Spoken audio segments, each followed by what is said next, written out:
ਧੰਨ ਗੁਰੂ ਗੋਬਿੰਦ ਸਿੰਘ ਜੀ ਮਹਾਰਾਜ ਜੀ ਨੇ ਜੋ ਖਾਲਸੇ ਨੂੰ ਪਹਿਲਾ ਉਪਦੇਸ਼ ਦਿੱਤਾ, ਉਹ ਸਤਿਗੁਰੂ ਪਾਤਸ਼ਾਹ ਜੀ ਨੇ ਕਿਹਾ ਕਿ ਕਿਰਤ ਧਰਮ ਦੀ ਕਰਨੀ ਹੈ। ਕਿਉਂਕਿ ਮਨੁੱਖ ਦਾ ਜੋ ਜੀਵਨ ਹੈ ਉਹ ਕਿਰਤ ਦੇ ਉੱਪਰ ਹੀ ਖੜਿਆ ਹੋਇਆ ਹੈ। ਜੇਕਰ ਅੱਜ ਅਸੀਂ ਪਰਮੇਸ਼ਰ ਤੋਂ ਵਿਛੜੇ ਵੀ ਹੋਏ ਆ ਨਾ, ਤੇ ਅਸੀਂ ਆਪਣੇ ਕੀਤੇ ਹੋਏ ਕੰਮਾਂ ਕਰਕੇ ਵਿਛੜੇ ਹੋਏ ਹਾਂ। ਕਿਉਂਕਿ ਬਾਣੀ ਦਾ ਫੁਰਮਾਨ ਹੈ, ਕਿਰਤ ਕਰਮ ਕੇ ਵਿਛੁੜੇ। ਕਿਉਂਕਿ ਆਪਣੇ ਕੰਮ ਕਿਹੜੇ ਨੇ ਜਿਸ ਕਰਕੇ ਇਹ ਸਾਨੂੰ ਸਰੀਰ ਮਿਲਿਆ? ਇਹ ਅੱਖਾਂ ਦਾ ਕੰਮ ਸੀ ਕਿ ਇਹ ਨੇਤਰੋ ਮੇਰੇ ਹੋ, ਹਰ ਤੁਮੈ ਜੋਤ ਧਰੀ, ਹਰ ਬਿਨ ਅਵਰ ਨਾ ਦੇਖੋ ਕੋਈ। ਇਹ ਨੇਤਰਾਂ ਦਾ ਇਹ ਕੰਮ ਸੀ ਕਿ ਤੁਸੀਂ ਸਾਰੇ ਸੰਸਾਰ ਵਿੱਚ ਪਰਮੇਸ਼ਰ ਦੀ ਜੋਤ ਨੂੰ ਵੇਖਣਾ ਹੈ। ਪਰ ਨੇਤਰਾਂ ਨੇ ਇਹ ਕਰਮ ਨਹੀਂ ਕੀਤਾ, ਜਿਸ ਕਰਕੇ ਅਸੀਂ ਇਹ ਕੀਤੇ ਹੋਏ ਕੰਮਾਂ ਕਰਕੇ ਪਰਮੇਸ਼ਰ ਤੋਂ ਵਿਛੜ ਗਏ। ਮਹਾਰਾਜ ਜੀ ਨੇ ਰਸਨਾ ਨੂੰ ਕਿਹਾ, ਇਹ ਰਸਨਾ ਤੂੰ ਅਨਰਸ ਰਾਚ ਰਹੀ, ਤੇਰੀ ਪਿਆਸ ਨਾ ਜਾਏ। ਕਿ ਇਹ ਰਸਨਾ ਤੇਰਾ ਕੰਮ ਹੈ ਕਿ ਤੂੰ ਗੁਰੂ ਦੀ ਸਿਫਤ ਸਲਾਹ ਕਰ, ਗੁਰੂ ਦੇ ਬਾਣੀ ਨੂੰ ਪੜ੍ਹ। ਪਰ ਇਹ ਰਸਨਾ ਗੁਰੂ ਦੇ ਬਾਣੀ ਨੂੰ ਪੜ੍ਹਨ ਦੀ ਬਜਾਏ ਇਹ ਦੂਸਰਿਆਂ ਕਰਮ ਕਾਂਡਾਂ ਪਿੱਛੇ, ਦੂਸਰਿਆਂ ਰਸਾਂ ਕਸਾਂ ਪਿੱਛੇ ਫਸ ਗਈ, ਜਿਸ ਕਰਕੇ ਇਹ ਕਰਮ ਕੀਤਾ ਤੇ ਅਸੀਂ ਪਰਮੇਸ਼ਰ ਤੋਂ ਵਿਛੜ ਗਏ। ਸੋ ਸਤਿਗੁਰੂ ਪਾਤਸ਼ਾਹ ਕਹਿੰਦੇ ਨੇ ਕਿ ਇਹ ਖਾਲਸਾ ਜੀ, ਜੋ ਵੀ ਤੁਸੀਂ ਕਰਮ ਕਰਨਾ ਹੈ ਉਹ ਤੁਸੀਂ ਧਰਮ ਦੇ ਅਨੁਸਾਰ ਕਰਨਾ ਹੈ। ਕਿਉਂਕਿ ਜਦੋਂ ਤੱਕ ਮਨੁੱਖ ਦੀ ਕਿਰਤ ਸੱਚੀ ਤੇ ਸੁੱਚੀ ਨਹੀਂ ਨਾ ਹੋਵੇਗੀ, ਉਦੋਂ ਤੱਕ ਮਨੁੱਖ ਦਾ ਜਿਹੜਾ ਮਨ ਹੈ ਗੁਰਮੁਖੋ, ਉਹ ਵੀ ਸੱਚਾ ਤੇ ਸੁੱਚਾ ਨਹੀਂ ਹੋ ਸਕਦਾ। ਧੰਨ ਗੁਰੂ ਨਾਨਕ ਦੇਵ ਜੀ ਮਹਾਰਾਜ ਜੀ ਨੇ ਵੀ ਜਦੋਂ ਉਪਦੇਸ਼ ਦਿੱਤਾ ਤੇ ਸਤਿਗੁਰੂ ਪਾਤਸ਼ਾਹ ਜੀ ਨੇ ਵੀ ਪਹਿਲਾਂ ਇਹੀ ਬਚਨ ਕੀਤਾ ਕਿ ਕਿਰਤ ਕਰੋ, ਵੰਡ ਛਕੋ ਤੇ ਨਾਮ ਜਪੋ। ਕਿਉਂਕਿ ਜਦੋਂ ਤੱਕ ਗੁਰੂ ਪਿਆਰਿਓ ਮਨੁੱਖ ਕਿਰਤ ਕਰਦਾ ਤੇ ਉਹਦੇ ਅੰਦਰ ਫਿਰ ਨਾਮ ਜਪਣ ਦੀ ਭਾਵਨਾ ਆ ਜਾਂਦੀ ਹੈ। ਜਦੋਂ ਨਾਮ ਜਪਣ ਦੀ ਭਾਵਨਾ ਉਹਦੇ ਵਿੱਚ ਆ ਜਾਂਦੀ ਹੈ ਤੇ ਫਿਰ ਉਹ ਵੰਡ ਕੇ ਵੀ ਛਕਣ ਲੱਗ ਜਾਂਦਾ ਹੈ। ਸੋ ਜਿਹੜਾ ਬੰਦਾ ਪਰਾਏ ਦਾ ਹੱਕ ਖਾਂਦਾ ਹੈ, ਹੱਕ ਵੀ ਗੁਰਮੁਖੋ ਦੋ ਤਰ੍ਹਾਂ ਦਾ ਹੈ, ਇੱਕ ਜਾਇਜ਼ ਢੰਗ ਦੇ ਨਾਲ, ਇੱਕ ਨਾਜਾਇਜ਼ ਢੰਗ ਦੇ ਨਾਲ। ਅੱਜ ਕੱਲ੍ਹ ਅਸੀਂ ਦੇਖਦੇ ਹਾਂ ਕਿ ਕਿਰਤ ਕਰਨ ਵਾਲੇ ਤਾਂ ਕਿਰਤ ਕਰੀ ਜਾ ਰਹੇ ਨੇ, ਪਰ ਅਸੀਂ ਆਪਣੇ ਧਰਮ ਨੂੰ ਵੀ ਇੱਕ ਧੰਦਾ ਬਣਾ ਲਿਆ ਹੈ। ਕਿਉਂਕਿ ਮਹਾਰਾਜ ਨੇ ਕਿਹਾ ਸੀ ਕਿ ਕਿਰਤ ਧਰਮ ਦੀ ਕਰਨੀ ਹੈ। ਪਰ ਕਦੇ ਸਮਾਂ ਸੀ ਕਿ ਜਦੋਂ ਲੋਕ ਆਪਣੇ ਧੰਦੇ ਨੂੰ ਧਰਮ ਸਮਝਿਆ ਕਰਦੇ ਸੀ, ਪਰ ਅੱਜ ਸਮਾਂ ਐਸਾ ਆ ਚੁੱਕਿਆ ਹੈ ਕਿ ਧਰਮ ਨੂੰ ਹੀ ਧੰਦਾ ਬਣਾ ਲਿਆ ਹੈ। ਸਤਿਗੁਰੂ ਪਾਤਸ਼ਾਹ ਜੀ ਨੇ ਦੇਖਿਆ ਸੰਸਾਰ ਦੇ ਉੱਪਰ, ਕਿਉਂਕਿ ਉਸ ਸਮੇਂ ਜਿਹੜੇ ਪੰਡਤਾਂ ਦੇ ਹਾਲਾਤ ਸੀ ਕਿ ਜੋ ਪੁੱਤਰੀ ਜਜਮਾਨ ਕੀ ਸਾ ਤੇਰੀ, ਇਹ ਧਨ ਖਾਧੇ ਤੇਰਾ ਜਨਮ ਗਿਆ। ਪੰਡਤ ਕੀ ਕਰਦੇ ਸੀ? ਕਿਰਤ ਕਰਨੀ ਭੁੱਲ ਚੁੱਕੇ ਸਨ। ਕੀ ਕਰਨਾ? ਕਿਸੇ ਦੀ ਧੀ ਭੈਣ ਦਾ ਵਿਆਹ ਹੋਣਾ ਤੇ ਉਹਨਾਂ ਨੇ ਕਹਿਣਾ ਅਸੀਂ ਇੰਨੇ ਪੈਸੇ ਲਵਾਂਗੇ ਤੇ ਫਿਰ ਉਹਦਾ ਵਿਆਹ ਕਰਾਂਗੇ। ਗੁਰਮੁਖੋ, ਸਤਿਗੁਰੂ ਪਾਤਸ਼ਾਹ ਜੀ ਨੇ ਜਦੋਂ ਅਸੀਂ ਇਤਿਹਾਸ ਨੂੰ ਵੀ ਪੜ੍ਹਦੇ ਹਾਂ ਤੇ ਮਹਾਰਾਜ ਜੀ ਵੀ ਵਾਰ-ਵਾਰ ਇਹ ਉਪਦੇਸ਼ ਦਿੰਦੇ ਨੇ ਕਿ ਘਾਲ ਖਾਏ ਕਿਛ ਹੱਥੋਂ ਦੇ, ਨਾਨਕ ਰਾਹ ਪਛਾਣੇ ਸੇ। ਕਿ ਜਿਹੜਾ ਮਨੁੱਖ ਘਾਲ ਕਮਾਈ ਕਰਦਾ, ਮਿਹਨਤ ਕਰਕੇ ਕਿਛ ਹੱਥੋਂ ਦੇ, ਭਾਵ ਉਹ ਦਾਨ ਪੁੰਨ ਦਾ ਵੀ ਕੰਮ ਕਰੇ ਤੇ ਉਹਦੀ ਜਿਹੜੀ ਕੀਤੀ ਹੋਈ ਕਿਰਤ ਹੈ ਗੁਰੂ ਪਿਆਰਿਓ, ਉਹ ਸਫਲੀ ਹੈ। ਭਾਈ ਗੁਰਦਾਸ ਜੀ ਨੂੰ ਜਦੋਂ ਪੜ੍ਹਦੇ ਆ, ਭਾਈ ਗੁਰਦਾਸ ਜੀ ਕਹਿੰਦੇ ਨੇ ਕਿਰਤ ਵਿਰਤ ਕਰ ਧਰਮ ਦੀ। ਕਿ ਇਹ ਮਨੁੱਖ, ਜੇ ਤੂੰ ਕੋਈ ਵੀ ਕੰਮ ਕਰਨਾ ਹੈ ਤੇ ਤੇਰੇ ਕੰਮ ਦੇ ਵਿੱਚ ਧਰਮ ਦਾ ਹੋਣਾ ਬਹੁਤ ਜ਼ਿਆਦਾ ਜ਼ਰੂਰੀ ਹੈ। ਪਰ ਜੇ ਤੂੰ ਪਰਾਏ ਹੱਕ ਵਾਲੇ ਪਾਸੇ ਤੁਰ ਪਿਆ ਨਾ, ਤੇ ਮਹਾਰਾਜ ਕਹਿੰਦੇ ਹੱਕ ਪਰਾਇਆ ਨਾਨਕਾ, ਉਸ ਸੂਅਰ ਉਸ ਗਾਏ। ਕਿ ਪਰਾਏ ਦਾ ਹੱਕ ਖਾ ਲੈਣਾ ਮੁਸਲਮਾਨ ਵਾਸਤੇ ਸੂਰ ਦੇ ਬਰਾਬਰ ਹੈ ਤੇ ਹਿੰਦੂ ਵੀਰ ਵਾਸਤੇ ਉਹ ਗਾਂ ਦਾ ਮਾਸ ਖਾਣ ਦੇ ਬਰਾਬਰ ਹੈ ਗੁਰਮੁਖੋ। ਸੋ ਨਜਾਇਜ਼ ਤੌਰ ਤੇ ਆਪਾਂ ਇਹ ਦੇਖਦੇ ਹਾਂ ਕਿ ਜਿਹੜੇ ਬੰਦੇ ਕਿਸੇ ਦਾ ਨਜਾਇਜ਼ ਖਾ ਲੈਂਦੇ ਨੇ ਨਾ, ਉਹਨਾਂ ਨੇ ਅੱਜ ਕਰੋੜਾਂ ਦੇ ਬੰਗਲੇ ਤਾਂ ਬਣਾ ਲਏ ਨੇ, ਕਰੋੜਾਂ ਦੀਆਂ ਗੱਡੀਆਂ ਤਾਂ ਲੈ ਲਈਆਂ ਨੇ, ਪਰ ਮਾਫ ਕਰਨਾ, ਜਿਹੜਾ ਇੱਕ ਮਨੁੱਖ ਕਿਰਤ ਵਿਰਤ ਕਰਕੇ ਜ਼ਮੀਨ ਤੇ ਸੌਂ ਕੇ ਸੁੱਖ ਲੈ ਰਿਹਾ ਨਾ, ਉਹਨਾਂ ਨੂੰ ਕਰੋੜਾਂ ਦੇ ਬੰਗਲਿਆਂ ਵਿੱਚ ਰਹਿ ਕੇ ਵੀ ਉਹ ਸੁੱਖ ਪ੍ਰਾਪਤ ਨਹੀਂ ਹੋ ਰਿਹਾ ਹੈ। ਕਿਉਂਕਿ ਸਤਿਗੁਰੂ ਪਾਤਸ਼ਾਹ ਜੀ ਨੇ ਇਹ ਕਿਰਤ ਦੀ ਗੱਲ ਇਸ ਕਰਕੇ ਕੀਤੀ ਕਿਉਂਕਿ ਜਦੋਂ ਤੱਕ ਸੰਸਾਰ ਦੇ ਵਿੱਚ ਵਿਹਲੇ ਲੋਕ ਉਪਦੇਸ਼ ਕਰਨਗੇ ਨਾ, ਉਹ ਕਿਸੇ ਦਾ ਅਧਿਆਤਮਿਕ ਤੌਰ ਤੇ ਕੁਝ ਨਹੀਂ ਸਵਾਰ ਸਕਦੇ।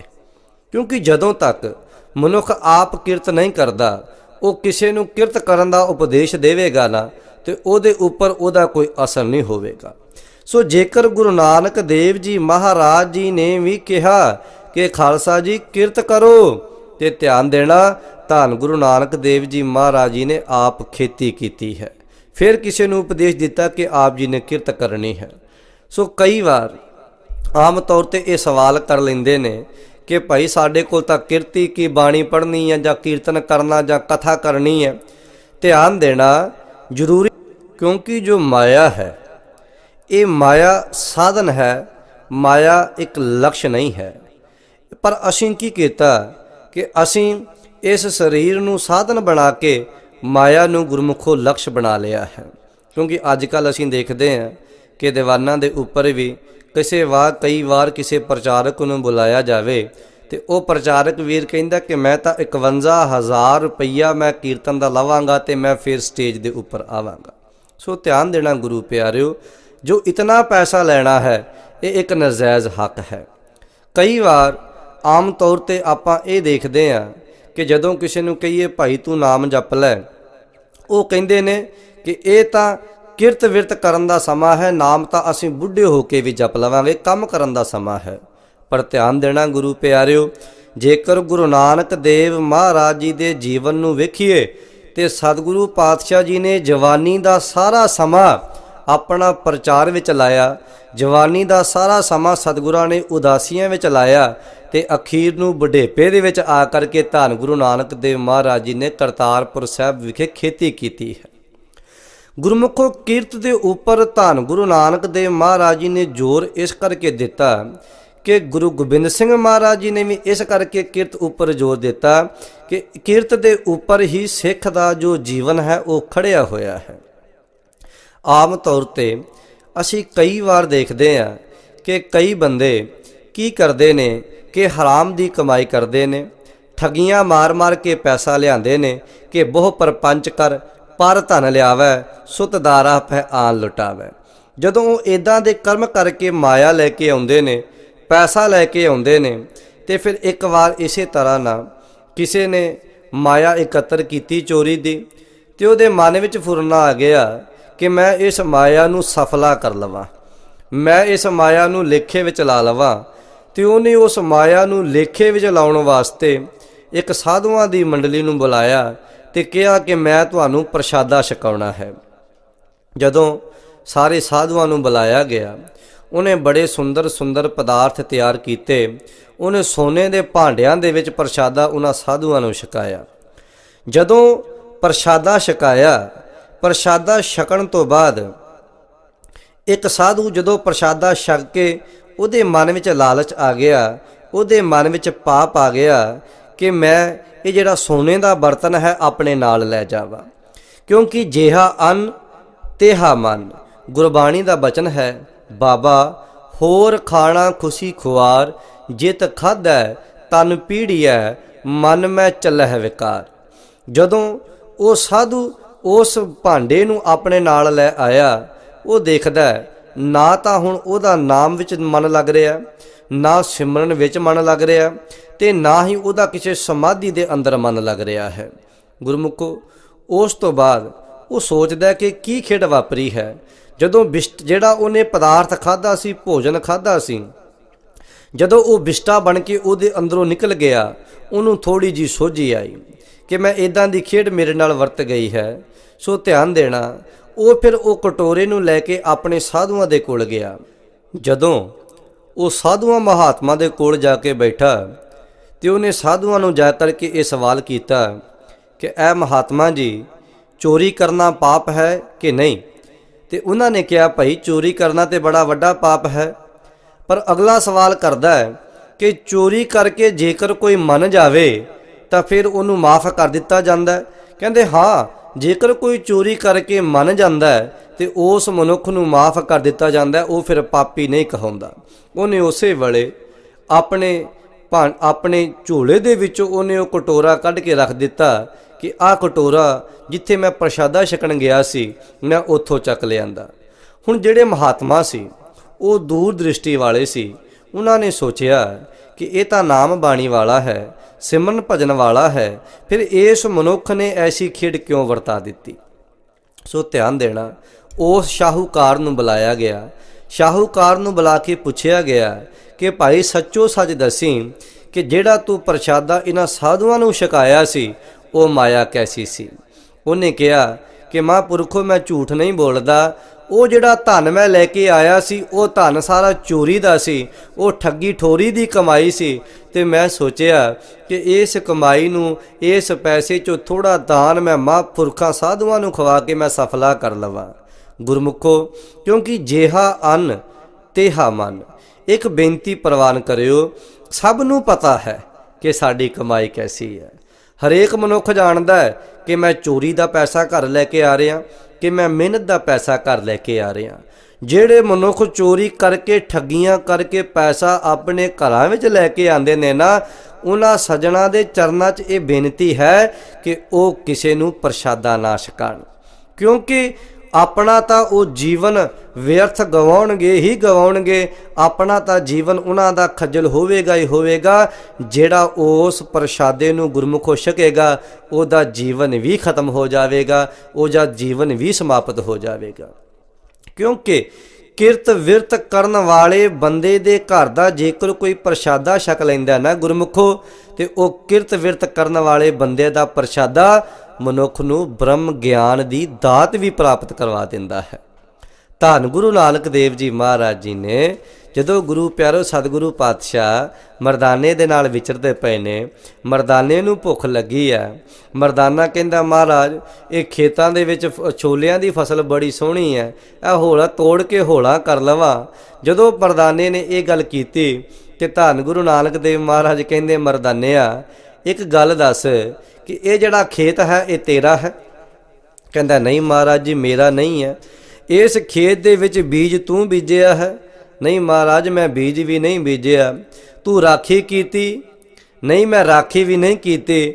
ਤੂੰ ਪਾਣੀ ਪਾ ਲਾਇਆ ਇਸ ਖੇਤ ਨੂੰ? ਨਹੀਂ ਮਹਾਰਾਜ ਜੀ ਮੈਂ ਪਾਣੀ ਵੀ ਨਹੀਂ ਲਾਇਆ।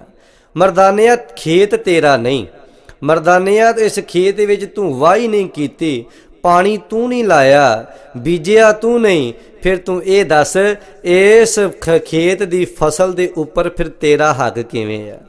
ਗੁਰੂ ਪਿਆਰਿਓ, ਧੰਨ ਗੁਰੂ ਨਾਨਕ ਦੇਵ ਜੀ ਮਹਾਰਾਜ ਜੀ ਨੇ ਵੀ ਜੇਕਰ ਆਪਣੀ ਪਹਿਲੀ ਉਦਾਸੀ ਸ਼ੁਰੂ ਕੀਤੀ ਨਾ, ਤੇ ਉਹ ਭਾਈ ਲਾਲੋ ਜੀ ਕੀਰਤੀ ਸਿੱਖ ਦੇ ਘਰੋਂ ਸ਼ੁਰੂ ਕੀਤੀ। ਕਿ ਜੇਕਰ ਗੁਰੂ ਨਾਨਕ ਦੇਵ ਮਹਾਰਾਜ ਜੀ ਨੇ ਆਪਣੀਆਂ ਉਦਾਸੀਆਂ ਸਮਾਪਤ ਕੀਤੀਆਂ ਤੇ ਉਹ ਵੀ ਜਾ ਕੇ ਕਰਤਾਰਪੁਰ ਕਰਤਾ ਵਸੈ ਸੰਤਨ ਕੈ ਪਾਸ, ਉਹ ਵੀ ਧੰਨ ਗੁਰੂ ਨਾਨਕ ਦੇਵ ਮਹਾਰਾਜ ਜੀ ਨੇ ਕਰਤਾਰਪੁਰ ਆ ਕੇ ਸਮਾਪਤ ਕੀਤੀਆਂ। ਕਿਉਂਕਿ ਸਤਿਗੁਰੂ ਪਾਤਸ਼ਾਹ ਨੇ ਉੱਥੇ ਵੇਖੀ ਕਿਰਤ ਦੀ ਖੇਡ। ਉਸ ਸਮੇਂ ਕੀ ਹੋਇਆ ਕਿ ਦੋ ਭਰਾ ਜਿਨ੍ਹਾਂ ਦਾ ਆਪਸ ਵਿੱਚ ਬੜਾ ਪ੍ਰੇਮ ਹੈ, ਸਤਿਗੁਰੂ ਪਾਤਸ਼ਾਹ ਦੂਰ ਟਿੱਬੇ ਤੇ ਬੈਠ ਕੇ ਮਰਦਾਨੇ ਦੇ ਨਾਲ ਇਹ ਖੇਡ ਵੇਖ ਰਹੇ ਨੇ। ਕਣਕ ਦੀ ਫਸਲ ਜਦੋਂ ਪੱਕ ਗਈ, ਕਣਕ ਵੱਢੀ ਗਈ, ਕਣਕ ਵੱਢ ਕੇ ਹੁਣ ਢੇਰ ਲੱਗਾ ਹੈ।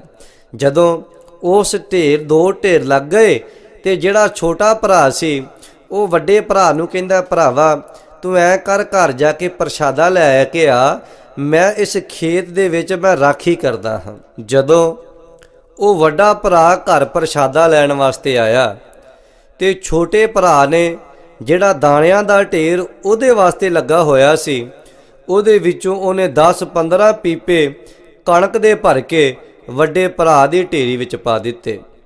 ਹੁਣ ਉਹਦਾ ਭਰਾ ਜਦੋਂ ਪ੍ਰਸ਼ਾਦਾ ਲੈ ਕੇ ਆਇਆ, ਪ੍ਰਸ਼ਾਦਾ ਛਕ ਲਿਆ, ਤੇ ਵੱਡੇ ਭਰਾ ਨੇ ਕਿਹਾ ਕਿ ਇੱਦਾਂ ਕਰ ਜਾ ਤੂੰ ਉੱਥੋਂ ਜਾ ਕੇ ਆ ਫਲਾਣੀ ਵਸਤੂ ਲੈ ਕੇ ਆ।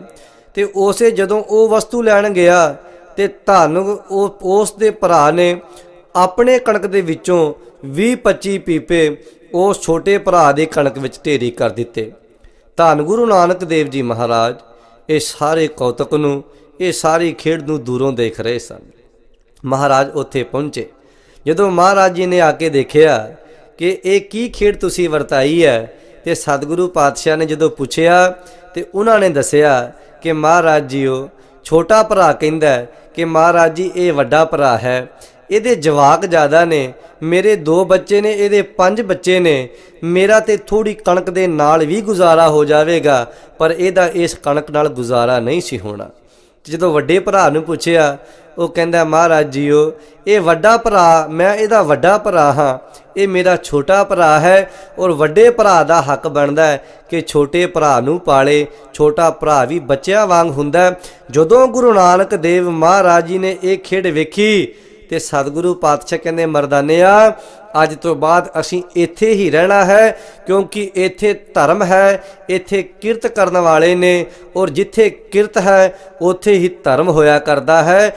ਗੁਰੂ ਨਾਨਕ ਦੇਵ ਮਹਾਰਾਜ ਕਹਿੰਦੇ ਚੋਰੀ ਤੁਸੀਂ ਕੀਤੀ ਹੈ, ਪਰ ਇਸ ਚੋਰੀ ਦੀ ਲੋਕ ਪਰਲੋਕ ਦੇ ਵਿੱਚ ਜੈ ਜੈਕਾਰ ਹੋਇਆ ਕਰੇਗੀ।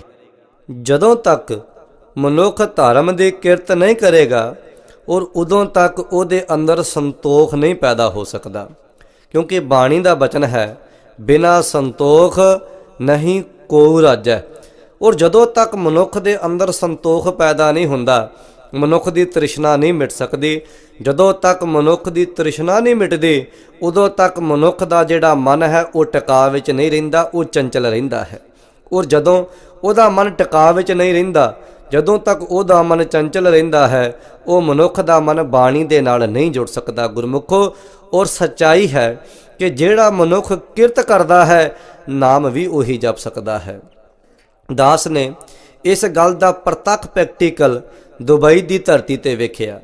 ਜਦੋਂ ਉੱਥੇ ਦਾਸ ਕਥਾ ਕਰਨ ਵਾਸਤੇ ਗਿਆ, ਉੱਥੇ ਜਿਤਨੇ ਵੀ ਸੰਗਤ ਦੇ ਸਰੀਰ ਆਉਂਦੇ ਸੀ ਸਾਰੇ ਕਿਰਤ ਕਰਨ ਵਾਲੇ ਸੀ, ਨਾਮ ਜਪਣ ਵਾਲੇ ਸੀ, ਸਾਰੇ ਮਿਹਨਤ ਕਰਨ ਵਾਲੇ ਸੀ।